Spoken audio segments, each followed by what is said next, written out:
Hi traders, welcome to this edition of Expert Market Analysis brought to you by Errante. This is a bi-weekly preview and review, so every other week of the market's key events and trading opportunities. Whilst I just let you have a look at the disclaimer, I'll just run through some of the key objectives of this webinar. We think markets are generally driven by themes which buyers and sellers relate to in order to enter and exit markets. These stories or narratives can be long-term fundamentals or short-term themes that increase or decrease in importance over time. So this week we'll follow usual format. Actually, we'll look at how markets are shaping up or have been shaping up last couple of days at least. Obviously, a lot going on in markets around the banking crisis, and obviously the Fed meeting later today. We'll check out how technically major stock indices are looking, so US stock indices as well as the DAX, the German DAX and the UK FTSE. So we'll look at some of the technicals around those, as well as then a brief review of the ECB meeting last week and also US CPI data, important obviously for the Fed meeting, which will then preview, which is obviously in a few hours' time, and the ECB potentially pointing to how the Fed will react as well. And we'll also then look at the Bank of England meeting, excuse me, which is tomorrow. That comes after some very hot UK CPI data, which was released earlier today. Of course, our goal is to break down all the market jargon and complexities that you read about. So if you do have any questions, please do ask them in the box, write them in the box, and we'll hope to answer those as soon as possible, or at least after the webinar finishes. Okay, it's Wednesday, March 22nd. It's just after 11 a.m. in London, so we will kick off. We can see we've added these couple of charts recently over the last few weeks, just comparing year-to-date performance of the dollar against its major peers. Left-hand side is actually 1 week ago. I thought about putting 2 weeks ago that we looked at, but 1 week ago, because it really just shows you sort of the increase in sort of safe haven bids, as the Swiss was very strong, dollar was strong, and then you had the yen, which was moving from sort of very weak performance to sort of slightly better as the risks from the banking crisis increased. And now on the right hand side we can see those sort of safe haven currencies have pulled back, given back those gains. You can see the Swissy and the yen kind of there or thereabouts. We've got sterling strength on the back of that strong UK CPI data, as I mentioned, and also euro strength, of course, on the back of better risk sentiment, better risk mood, on the back of Credit Suisse rescue package, which we'll get into. Markets really digesting all that news, historic banking news really, especially over the weekend on that takeover by UBS of Credit Suisse, and also then some additional liquidity, dollar liquidity, announced by the Fed and other major central banks, if you recall, on Sunday night. So really trying to put the market at ease, trying to prove that liquidity issues were not a problem, but certainly concerns do still linger, especially in the credit markets. Not something probably a lot of people look at, but certainly there's still stresses there, particularly with Credit Suisse and how that's bailout or not bailout. We can't really use those words, or the authorities aren't using those words anyway, but certainly the rescue package around the Credit Suisse, some of the wiping out really of some of the ownership of the additional tier 1 bonds, they're called, that really sort of causing issues with some of the banks in Europe going forward, potentially, as just this derating, repricing, if you like, of bank and corporate credit, and possible, of course, contagion risk to the financial sector going forward. That spooked markets certainly first thing Monday, but since then really slightly better risk mood. But it does complicate that decision for the Fed when it reveals its decision later today. Just a few thoughts around the crisis, of course, or the crisis we have seen.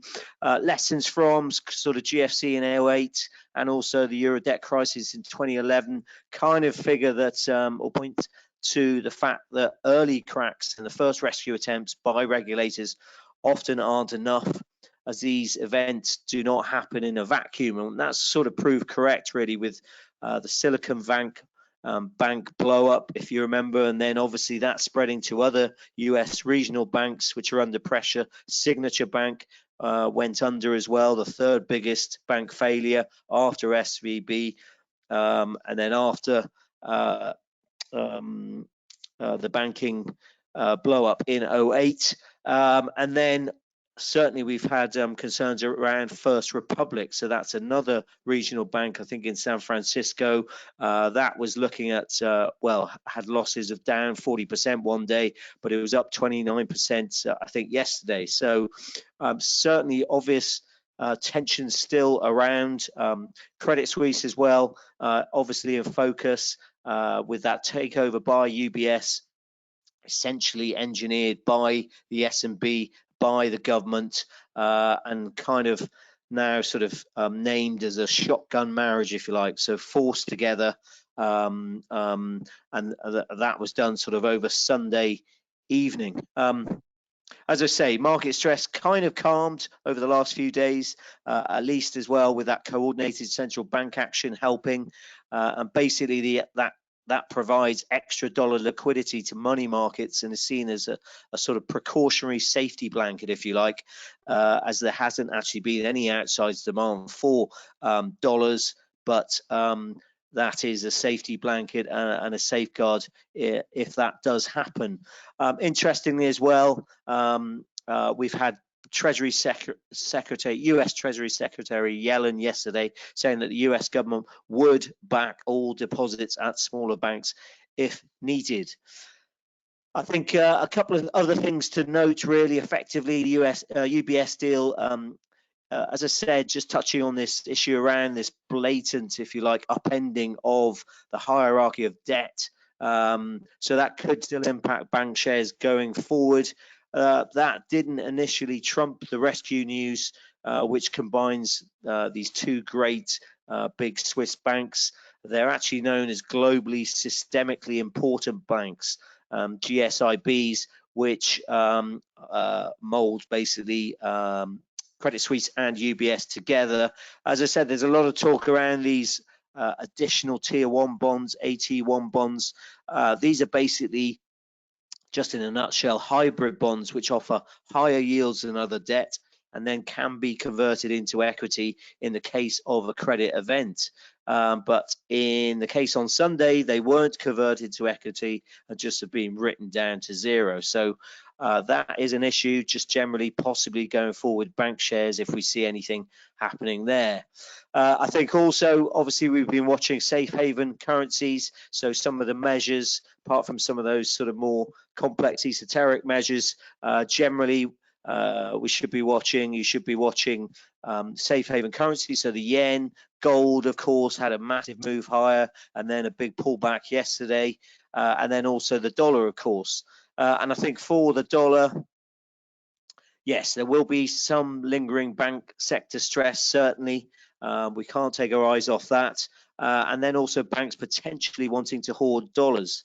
And that gives it a small underlying bid potentially going forward. I think it's also good to sort of think about this idea of the dollar smile curve. If you think of a big smile, the dollar, it does well when things are either very good or very bad. So at the ends, if you like, of that big smile, for example, at the start of the financial crisis in 2008, and then at the start of the pandemic in March 2020, we spiked higher in the dollar. But then the greenback kind of tends to gently sink at any conditions in between. So if we do get these more settled financial conditions, that should allow us to reconnect with these softer interest rate differential, so the difference is between the US and other countries, and then potentially that does leave the dollar slightly offered going forward. In the meantime, just to sort of highlight some of these, the stresses we've seen.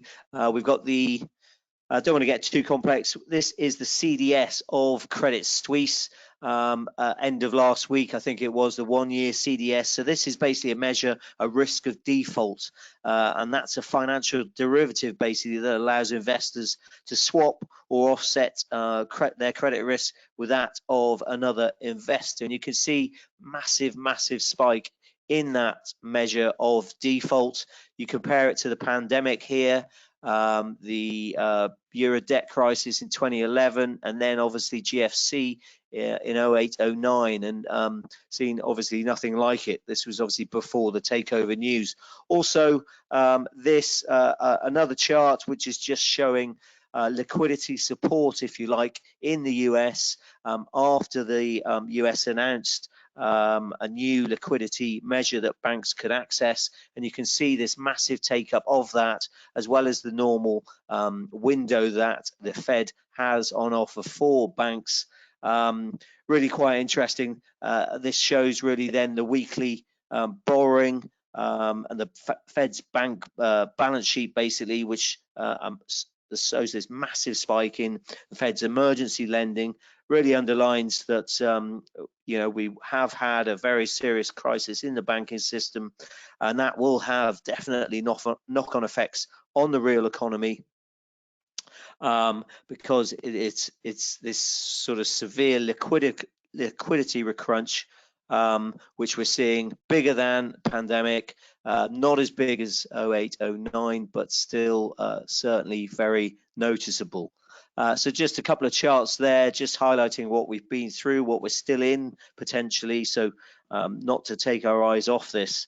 And if we just look at equities then, and how or what their reaction has been. Certainly here we've got the S&P weekly chart.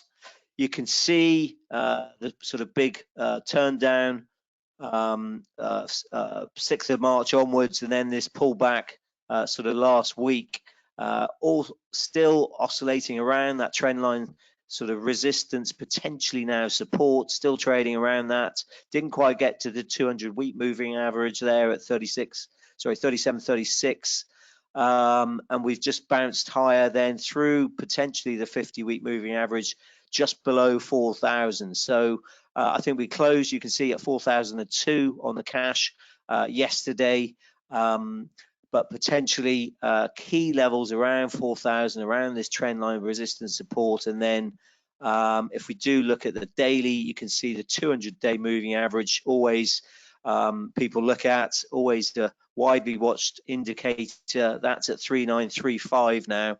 So again, just below that key psychological 4,000 level. Near-term levels then, a 50-day moving average at 4,012 if we can punch above 4,000, and then we probably get the early March high at 4,078 as a line for bulls, with support. That light grey line is 100-day moving average, actually just below 4,000, and then the 200-day, as I mentioned, at 3935. Excuse me.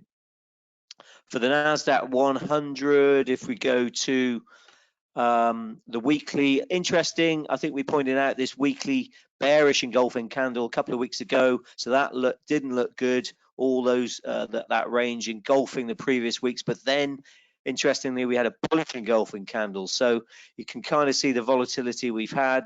That bullish engulfing candle, that range high and low, engulfing that previous week's bearish candle, also held up above the 200-week moving average. You can see there, so strong support from that at 11,754. Sorry, this is Nasdaq 100, as well as the 50-week moving average just above 12,000 there at 12,046.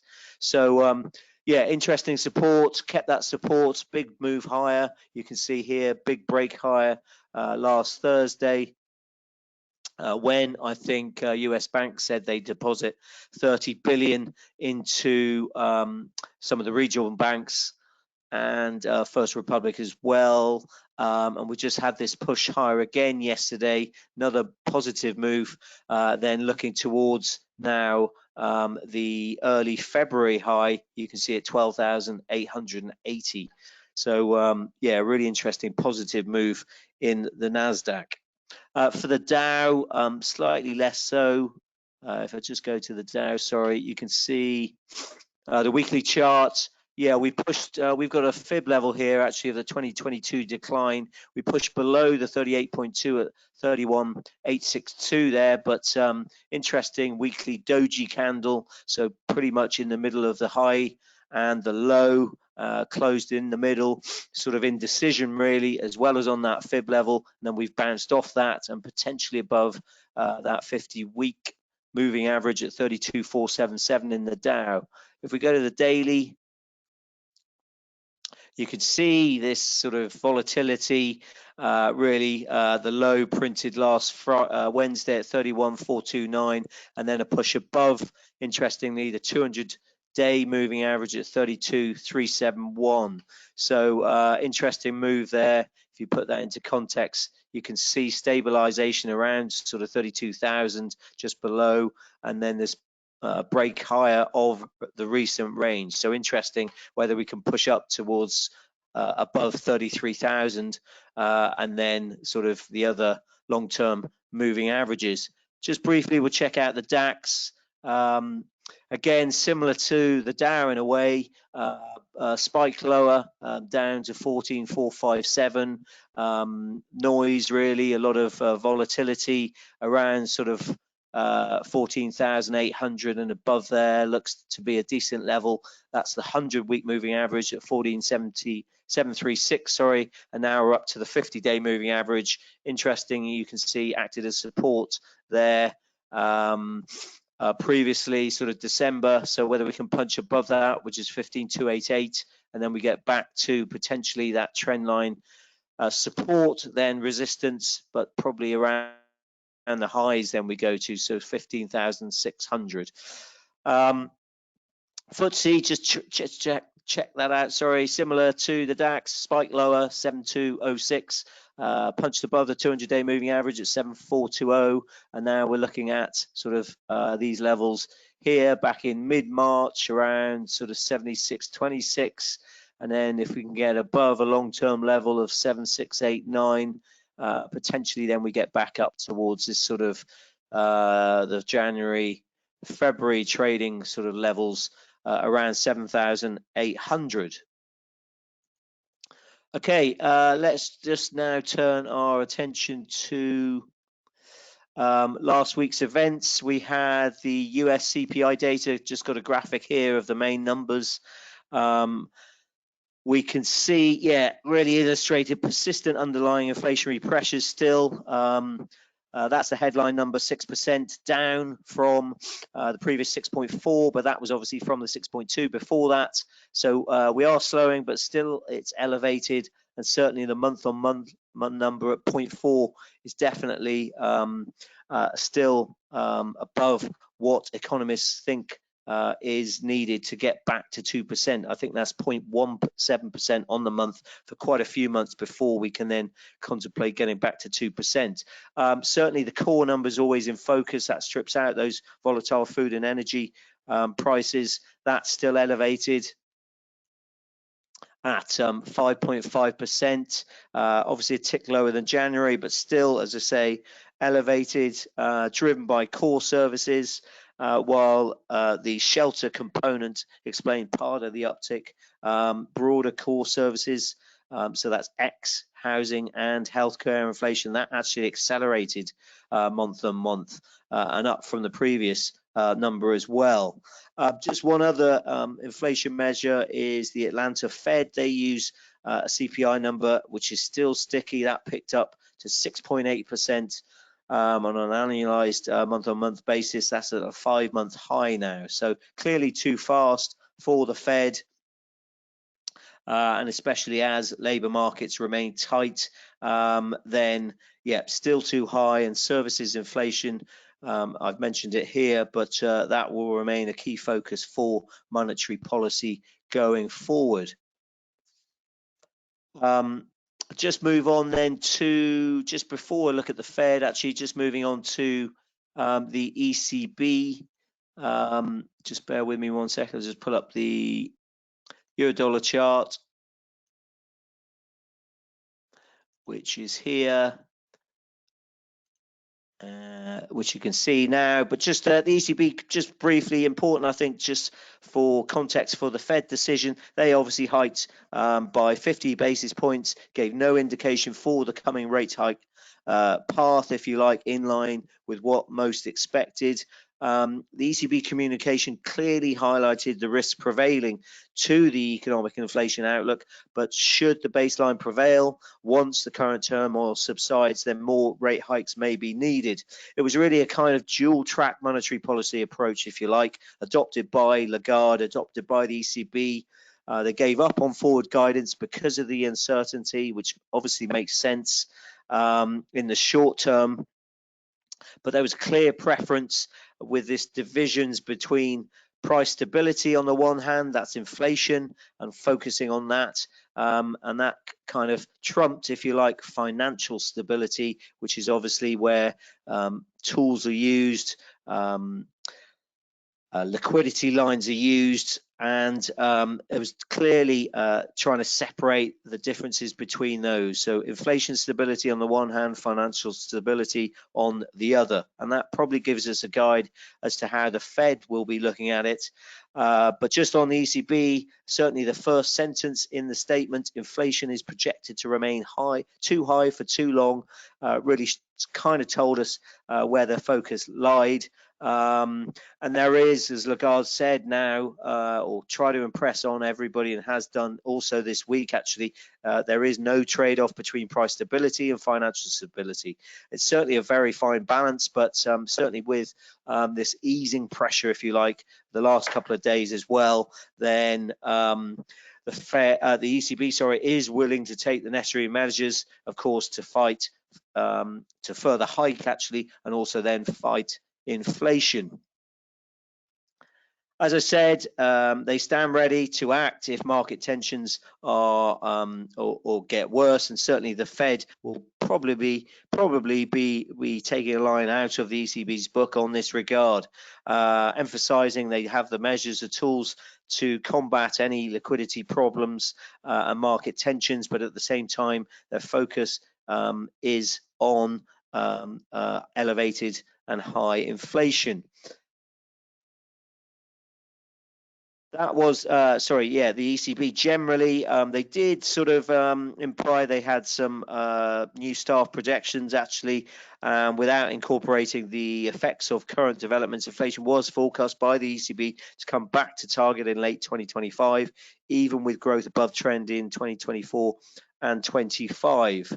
The US, they said, recent stability obviously likely to soften growth and dampen inflation potentially going forward, and that might reduce the need for major policy action, if you like, from the governing council. But interestingly, we've gone back to sort of a peak rate now of 3.5% for the ECB. Rates at 3% now. We had got up closer to 4%, but a lot of that came back, and we were below 3.5% last week. But that has picked up with this positivity over the last couple of days. Just on Eurodollar then, well, we do get actually preliminary PMI readings, that survey data for March on Friday, which have recently actually painted a rather encouraging picture for Eurozone growth prospects. And they may actually endorse the recent decision by the ECB to keep tightening policy, obviously, despite financial turmoil. For the Eurodollar, we had that big plunge last Wednesday, and then really quite positive bullish momentum actually picking up now. 5 days now of straight up days, if you like. We've taken out that mid-March high at 107.59, and just seeing where we are now. 107.94. So potentially now that key mid-Feb level is at 108, just above there. So interesting whether psychological level, round number 108, of course, as well as I said, the mid-Feb level, whether we can take that out, interestingly, and get closer to sort of this long-term level. Long-term fib level, this is the halfway point of the 2021 decline, that long-term decline, that comes in at 109.42. And then the spike higher, year-to-date spike high actually at 110.32. So, yeah, really interesting, positive move after obviously the last week's events and the Credit Suisse takeover. Okay, the Fed, let's just go to now this, which is the CME Fed Watch tool. This is obviously showing us pretty much a nailed on now 25 basis point move, 90% chance against 91% chance really against a 9% no move. You can see just the volatility here. So where are we? 90% for a 25 basis point move. That was sort of 50 odd percent just a week ago. And a month ago, we had sort of 25% chance of a 50 basis point move. And that was much higher actually before then or between those dates. Certainly the risks of a banking and liquidity crisis have complicated the path of policy. As you can see, 90-10 really pretty much odds in favor of a 25 basis point hike later today. Looking at the response of authorities to the risks, there is reason to believe that they have maintained the room to continue their fight against inflation. And kind of you have to think that the pause at this meeting, despite the market remaining pretty orderly actually and over the last few days, could potentially sort of spell panic for investors who would sense this as the Fed potentially still being cautious about any systemic risks. Certainly then on the other side, we've got hot inflation, jobs market aren't really spelling relief yet, and the Fed will need to maintain its inflation fighting credibility, provided there is no further market stress until this evening's announcement. And certainly by acting over the weekend as well. Sorry, just giving you this preview.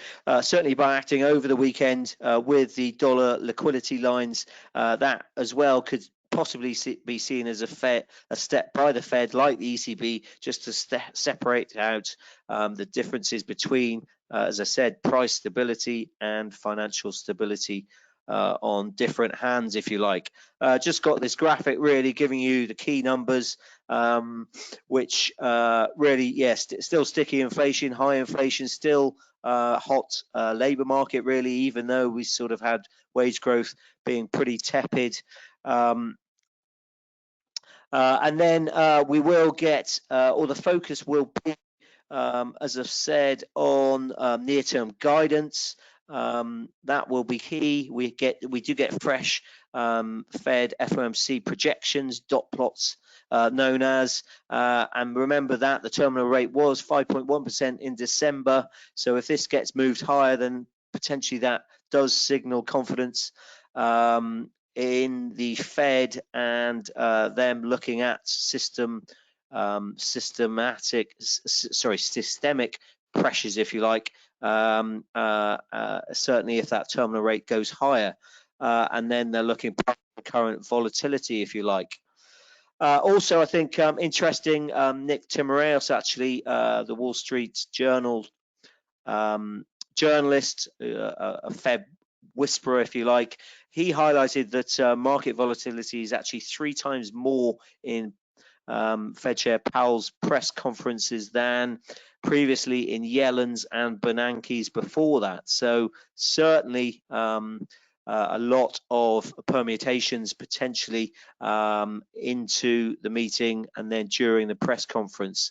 So expect volatility for sure. I think one other thing to note is this idea of tightening financial conditions that we've seen. This means there will be far greater caution by banks regarding who they lend to, how much they lend to, and at what rates. So basically, it's a kind of de facto tightening, if you like, of monetary and financial conditions, as it will basically weigh on activity and have a more lasting effect of contracting the economy. In effect, then that kind of does the Fed's job for it. And if you remember, over the last few months, we've been talking about the Fed raising rates to rein in demand, and then potentially this idea of something breaking. Certainly, we've seen that now, but that then has tightened financial conditions and means potentially the Fed doesn't have to raise rates as high going forward because of these tightening financial conditions. Also, I think another thing to bear in mind is definitely the long and variable lags, which we see in monetary policy now starting to have an effect. Obviously, it's the most aggressive rate hike path that we've seen in around 40 years, I think. So that will continue to bite, and we must certainly bear that in mind, I think. Okay, let's just generally just have a quick look at the DAX. Just bear with me. Sorry, not the DAX, the DXY, which is obviously the dollar index chart. Here you can see just rolling over potentially. So we had that big jump higher on Wednesday, that risk-off move, but the 100-day moving average of 104.56, that capped the upside really and has done a couple of occasions. And then we're just rolling down through the 50-day moving average at 103.43 there, that light blue line, which had offered support, resistance support there. So potentially if we do move lower, below that, I've still got some long-term, those long-term dotted lines. 102.99 is actually the pandemic spike high. And then you can see there, and then further out 2017 I think is 103.82. But you can see on the weekly chart potentially, yeah, if we can break 103, then we look towards sort of these sort of levels around 102 potentially. Obviously, all depends on what the Fed does today, later today, this evening, UK time. Remember that it's an hour forward, so it will be 6 p.m. UK time. Just otherwise, other main risk event is the UK Bank of England decision tomorrow. Before that, we had UK CPI data that was quite a shocker, actually. Re-accelerated in February. Both the headline and the core print smashed expectations, with the headline remaining in double digits at 10.4% against an expected 9.9%. The core, again, that excludes those volatile food and energy prices, that backed up to 6.2% from 5.8%. In January. This all came despite a further fall in petrol prices and favourable base effects. I think indeed around 45% of the basket was strong, so really broad-based price increases across goods and services. And it's really services inflation which the MPC, the Bank of England, has said it's focusing on, it's monitoring, because that tends to be or services inflation tends to be more persistent and less volatile. So that data all puts the pressure on the Bank of England's decision tomorrow out at midday UK time. Focus will still be on how the banking sector risks pan out. Now a 25 basis point rate hike is pretty much nailed on after that hot inflation data, and especially if no further fallout occurs from the banking crisis, then given the resilience of the UK economy, really surprising resilience, and still the tight labour market, then the Bank of England pretty much nailed on to raise rates by 25 basis points. After that, well, the bank has signalled that it's much closer to the end of its tightening cycle, of its tightening path, if you like, and yes, then potentially it could signal a sort of one hike and done. There are other Bank of England watchers who think a pause is possible, more likely because of these financial stability concerns, and they may want to see the dust settle and more clarity, provided, of course, there are no systemic risks within the banking sector.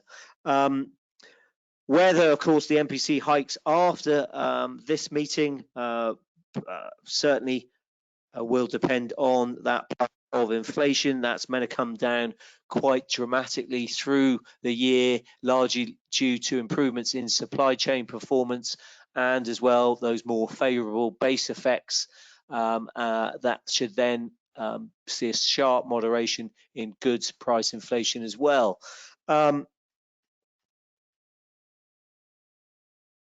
Interestingly, yeah, we'll probably get a big split between voting between the members of the MPC. You've still got those hawks on the one side who are quite certainly pretty vocal and focusing on inflation, which obviously that today's report will back their stance, while you've still got doves such as Tenreo, who are obviously already of the view that rates are still too high, or are too high, sorry. You've then got moderates on the MPC,